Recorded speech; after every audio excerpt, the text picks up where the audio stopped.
In Babylon, the Pharisees codified their oral traditions into the Babylonian Talmud, the written form of that oral tradition which Jesus so bitterly rebuked.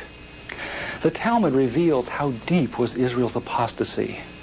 In her beginning, God gave the Hebrews the loftiest, the most upright literature and ethics the world has ever known.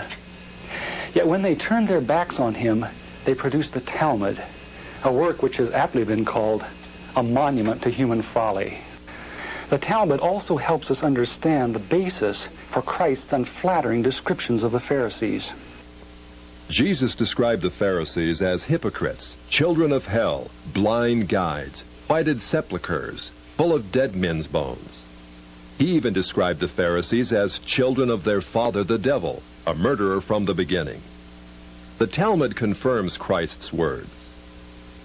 In the Talmud, in Treatise Sanhedrin, an extensive passage describes the right of the Pharisee to kill anyone, just as long as he did so indirectly.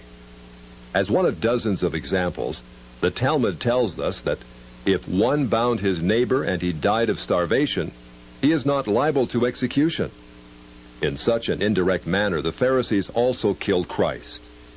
Manipulating the Romans to actually wield the spear and sword, the Pharisees claimed, as their descendants do today, that since the Romans were the direct cause of the death of Christ, it is the Romans, not the Jews, who are guilty. Christ also called the Pharisees adulterers, an adulterous generation. The Talmud provides generous loopholes for adultery. It says the penalty for adultery does not include sex with a minor, the wife of a minor, or the wife of a heathen. The Talmud also encourages seduction of unwed adolescent girls called designated bondmaids. But it's important how such rapes are performed. With the designated bondmaid, one is guilty only in the case of natural connection, but not in the case of perverse connection.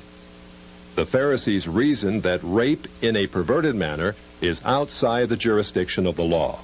Normal rape, however, was punishable. In Babylon, sexual perversion of every kind had been a way of life for millenniums. The Pharisees were deeply influenced by such practices.